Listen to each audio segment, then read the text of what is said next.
Israel Hamas के बीच मंगलवार को 5वें दिन युद्ध विराम जारी रहे।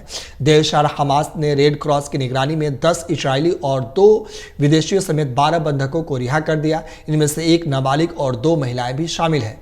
कतर के विदेश मंत्रालय के प्रवक्ता माजिद अल अंसारी ने यह जानकारी देते हुए बताया कि 9 महिलाओं में ऑस्ट्रेलिया की 1, अर्जेंटीना की 2 नागरिक शामिल हैं। इसके अलावा 2 थाई नागरिक भी रिहा कर दिए गए हैं। इन बंधकों के बदले इजराइल ने अपने जेलों से 30 फलस्तीनी कैदियों को रिहा किया। हमास के साथ संघर्ष विराम समझौते के तहत मंगलवार को 5वीं अदला बदली की गई।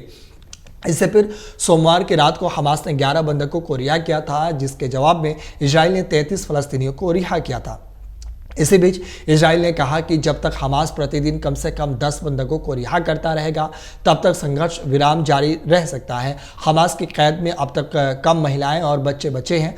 बुधवार के बाद युद्ध विराम जारी रखने के बाद पहली बार कुछ इजरायली पुरुषों को मुक्त करने के लिए बातचीत हो सकती है। हालांकि बंधकों के रिहा होने के बाद युद्ध नए सिरे से शुरू किया जाएगा। उल्लेखनीय दोनों पक्षों के बीच पहली 4 दिन के युद्ध विराम पर सहमति बनी थी, जिसे बाद में 2 दिन के लिए और बढ़ा दिया गया। हमास के अधिकारी खलील अल हया की ओर से ये कहा गया है कि महिलाओं और बच्चों के अलावा अन्य श्रेणियों के लिए भी नया समझौता चाहते हैं। इस बीच इजरायली सरकार ने गाजा में हमास के साथ अस्थायी संघर्ष विराम को बढ़ाने के समझौते के तहत रिहाई के लिए पात्र कैदियों की सूची में 50 महिला कैदियों को शामिल करने को मंजूरी दी है।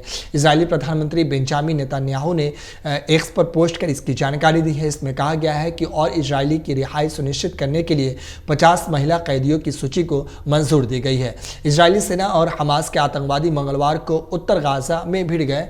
इस झड़प को दोनों पक्षों ने लड़ाई में जारी युद्ध विराम का उल्लंघन बताया। IDF ने कहा कि 2 अलग अलग स्थानों पर इजरायली सैनिकों के पास 3 विस्फोट किए गए। एक स्थान पर सैनिकों पर गोलीबारी की गई, जिसमें उन्होंने जवाबी कार्रवाई में गोलीबारी की। IDF ने कहा कि घटनाओं के दौरान कई सैनिक मामूली रूप से घायल हो गए।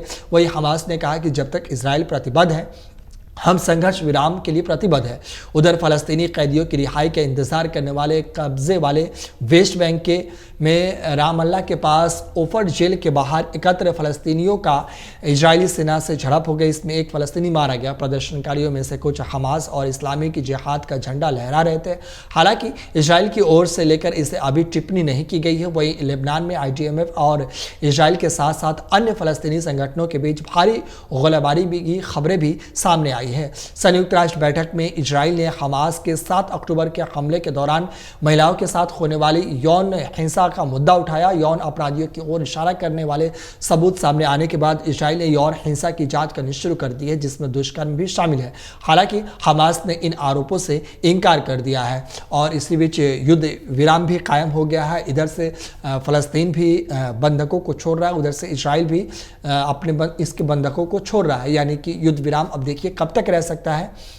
यहाँ तक कि इजराइल ने कहा है कि अगर फ़लस्तीन 10 बंधकों को अगर डेली छोड़ता है तो यह युद्ध विराम हो सकता है। लेकिन अब देखिए, ये तो वक्त बताएगा कि यह युद्ध विराम कब तक रह सकता है। इसी बीच खबर ये भी आई कि दोनों के बीच एक हिंसक झड़प हुई है। हालांकि आधिकारिक तौर पर किसी ने भी इस तरीके से कहने से इनकार कर दिया है।